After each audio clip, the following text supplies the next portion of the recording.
اللهم صل على سيدنا محمد وأسغر الظالمين بظالمين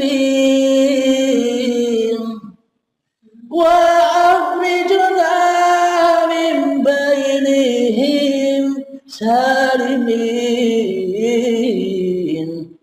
وعلى آله وصحبه أجمعين.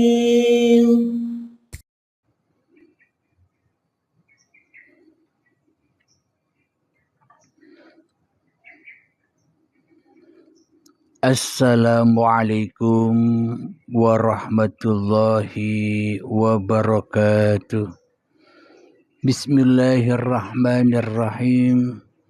Ashhadu an la ilaha illallah wa ashhadu anna Muhammadar Rasulullah. Allahumma salli ala sayyidina Muhammad wa ala ali sayyidina Muhammad. Rabbi israh li sadri wa yassir li amri wahlul 'uqdatam min lisani yafqahu qawli. Amin. Bismillahirrahmanirrahim.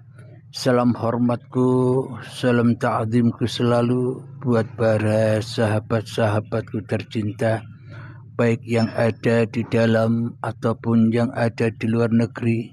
Semoga kita semua senantiasa tetap selalu di dalam lindungan Allah Subhanahu wa Ta'ala. Amin ya Rabbal Alamin. Sebelum kita awali kajian di pagi yang indah ini, marilah kita gemahkan bersama di dalam nyawa, di dalam jiwa, di dalam hati, di dalam roh, dan di dalam kehidupan ini dengan kalimah thayyibah.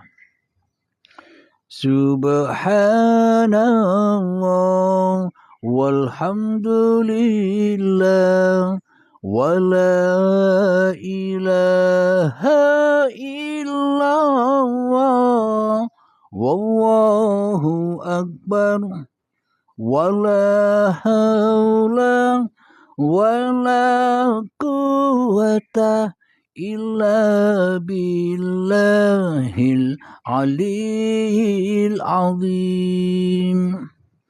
Sadaqallahul azim.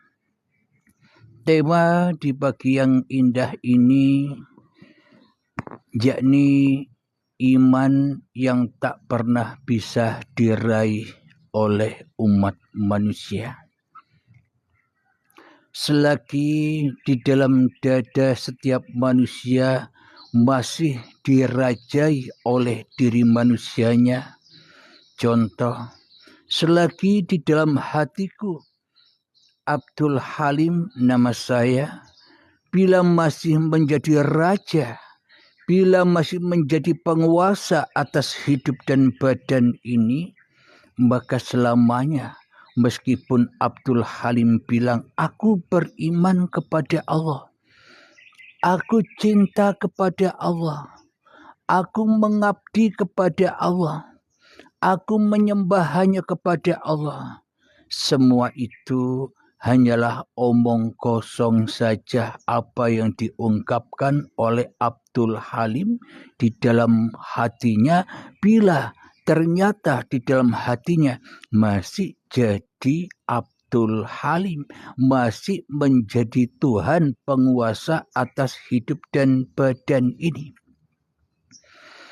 Kenapakah Abdul Halim ini masih berkuasa atas hidup dan badan ini? Karena yang diimani oleh Abdul Halim, karena yang diyakini oleh Abdul Halim, karena yang diakidai oleh Abdul Halim di dalam hatinya hanyalah wujud Abdul Halimnya saja. Hanyalah hawa nafsu Abdul Halimnya saja. Jadi kata-kata iman yang selama ini diungkap oleh Abdul Halimnya, maka semuanya hanyalah gombal amoh atau kedustaan saja. Akan tetapi bagaimanakah iman yang sebenar-benarnya iman? Akan tetapi bagaimana sih takwa yang sebenar-benarnya takwa? Mari kita buka di dalam Al-Qur'annya.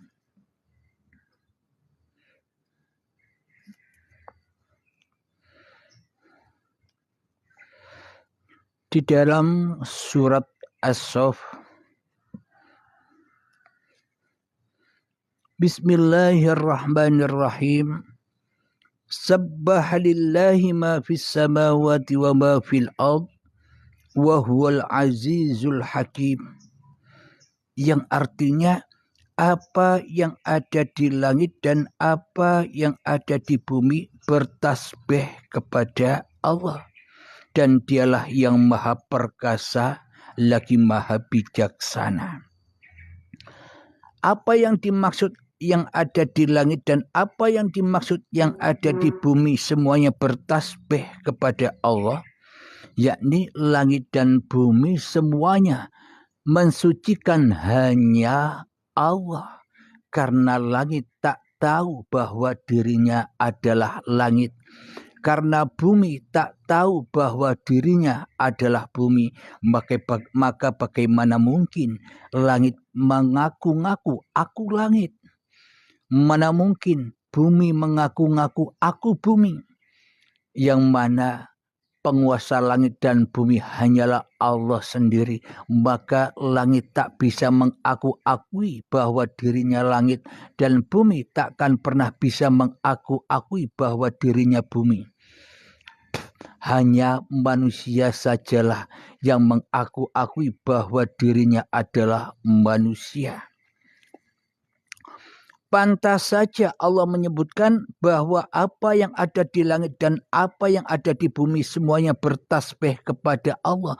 Kenapa? Karena yang ada, karena yang wujud, karena yang hidup atas langit dan bumi hanyalah Allah semata. Pantaslah mereka semua takkan pernah bisa mensucikan dirinya sendiri. Akan tetapi hanya Allah lah yang mensucikan langit dan bumi itu. Kenapa? Karena hanya Allah penciptanya. Jadi itu yang di luar diri. Akan tetapi wa min anfusikum, dan semua sudah ada pada dirimu. Afala tubsirun, apakah kamu tidak menyaksikan? Jadi makna secara syariatnya, tafsir secara syariatnya ya langit dan bumi yang kita lihat ini. Akan tetapi makna yang sejatinya, makna mutasabihatnya, makna yang sesungguh-sungguhnya di sisi Allah. Bukan di sisi manusia loh ya, di sisi Allah. Langit dan bumi itu sesungguhnya hidup, dan badan inilah yang dimaksud Allah, langit dan bumi. Jadi langit dan bumi itu kapan bertasbih? Jadi bila kapan hidup dan badan ini bisa mensucikan hanya Tuhannya? Bila manusianya sudah masuk agama Islam, yakni bukan Islam yang selama ini digembar-gemborkan itu loh ya. Maknanya Islam itu artinya, terjemahannya ke dalam bahasa Indonesia, yakni ketika manusianya datang dan berpasrah diri, memasrahkan hidup, memasrahkan badan, dan memasrahkan segala aktivitas yang dilakukannya. Bila manusianya sudah memasrahkan yang demikian, itulah yang dikatakan manusia yang beriman kepada Tuhannya. Maka sucilah manusia dari diri manusianya. Maka sucilah manusia dari hawa nafsunya. Karena apa? Karena manusia hanyalah dikuasai oleh Tuhannya. Maka segala aktivitas yang berlaku selalu dan selalu pasti bersandar dan pulang kepada lillahi ta'ala.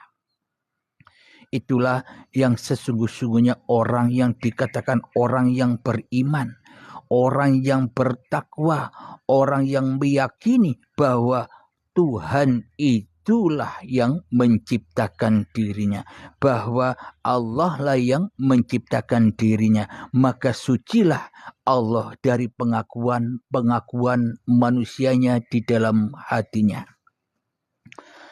Dalam surat As-Saff ayat yang kedua, ya ayyuhalladzina amanu lima taquluna ma la taf'alun, yang artinya wahai orang-orang yang beriman, mengapa kamu mengatakan sesuatu yang tidak kamu kerjakan?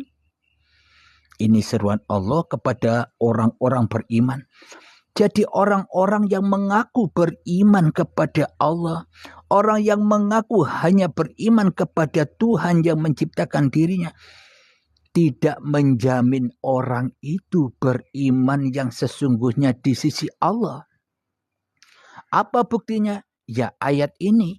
Wahai orang-orang yang beriman, mengapa kamu mengatakan sesuatu yang tidak kamu kerjakan?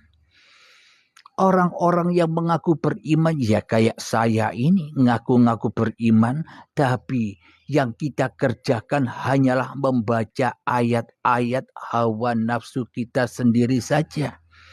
Yang kita lakukan hanyalah menyembah, mengabdi, beriman, berkeyakinan hanyalah diri kita yang esa di dalam hati kita. Hanyalah diri kita yang kita tauhidkan di dalam hati kita. Hanyalah diri kita yang kita ada dan yang kita wujudkan di dalam hati kita. Itulah orang-orang yang berdusta atas imannya. Wahai orang-orang yang beriman, mengapakah kamu mengatakan sesuatu yang tidak kamu kerjakan?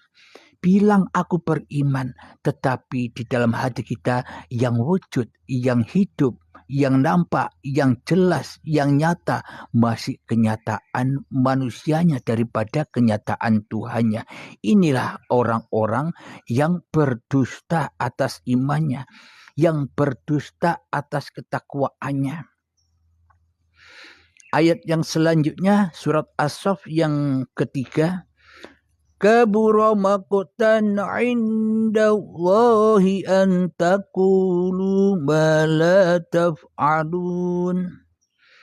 Itu sangatlah dibenci di sisi Allah jika kamu mengatakan apa-apa yang tidak kamu kerjakan. Kita ngaku Islam, tapi kita tidak berpasrah diri kepada Tuhan. Akan tetapi kita mengaku-akui beragama Islam, tapi kita ogah berserah diri kepada Tuhan, tapi kita lebih cinta, lebih sayang berserah diri kepada hawa nafsu kita sendiri daripada kita berserah diri kepada Allah. Inilah hal yang sangat dibenci oleh Allah. Solat kita dibenci oleh Allah. Ibadah kita dibenci oleh Allah. Kebaikan-kebaikan kita dibenci oleh Allah. Zikiran-zikiran kita dibenci oleh Allah. Karena kita mengatakan hal yang tidak kita kerjakan atau hal yang tidak kita laksanakan tentang iman dan tentang takwa ini. Ayat yang keempat dari surat As-Saff. Inna Allaha yuhibbul ladzina yuqatiluna fi sabilihi saffan ka'annahum bunyanun marsus. Yang artinya sesungguhnya Allah mencintai orang-orang yang berperang di jalannya dalam barisan yang teratur. Mereka seakan-akan seperti suatu bangunan yang tersusun kokoh. Apa maknanya? Bila kita maknai atau bila kita tafsiri secara bahasa Indonesianya secara yang tersurat sesuai Al-Qur'annya, ya artinya ya begini-begini saja. Ya, yang dikatakan perang ya perang fisik. Akan tetapi makna yang sesungguhnya, tafsir yang sesungguhnya di sisi Allah, karena tafsir yang sesungguhnya di sisi Allah ini hanya membela Allah. Akan tetapi tafsir yang selama ini kita pahami hanya membela manusianya, hanya membela wujud manusianya.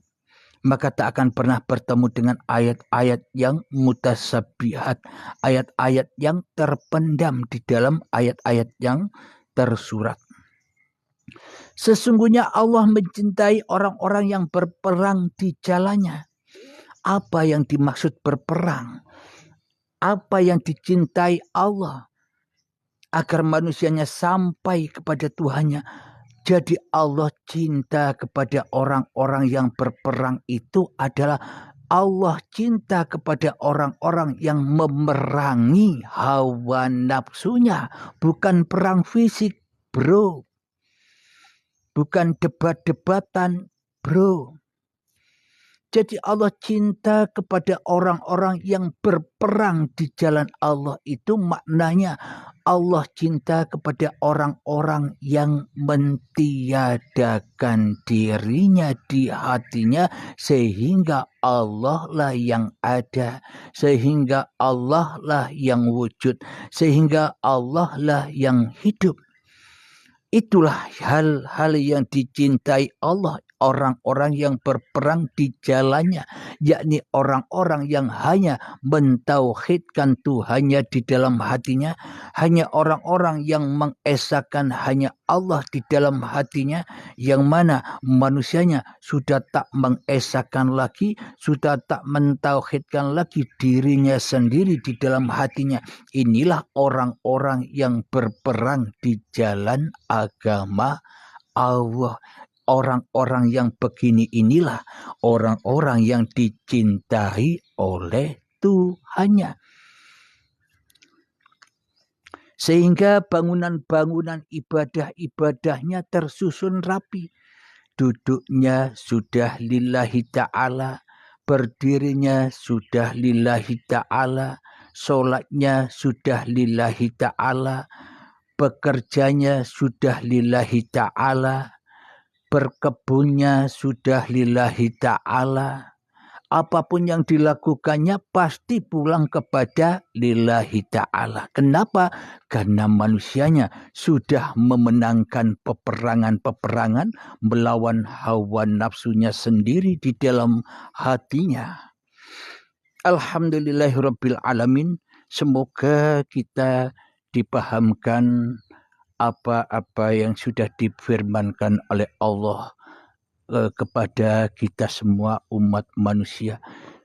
Jadi untuk mentafsiri ayat-ayat sucinya Allah itu, meskipun kata orang hanya orang-orang yang ahli tafsir saja yang mampu mentafsiri Al-Quran. Setiap manusia yang dikatakan manusia yang punya hidup, yang dihidupi oleh Allah, berhak untuk mentafsiri apa saja. Apalagi mentafsiri kitabullah. Siapa kitabnya Allah? Ya, badan-badan manusia inilah kitab-kitabnya Allah. Diri kita inilah kitab-kitabnya Allah. Akan tetapi manusia yang merasa dirinya ada, manusia yang merasa dirinya wujud, tak akan pernah bisa mentafsiri Al-Quran, apalagi mentafsiri ayat-ayat yang ada di dalam dirinya. Alhamdulillahirabbil alamin. Semoga kita semua senantiasa di dalam lindungan Allah Subhanahu wa taala. Monggo sahabat-sahabat yang mau naik, tadi ya, ambil rokok sama ambil kopinya. Sambil nengok Mbah lagi berkebun. Ini mertua saya yang lagi berkebun ini. Monggo ada yang mau naik atau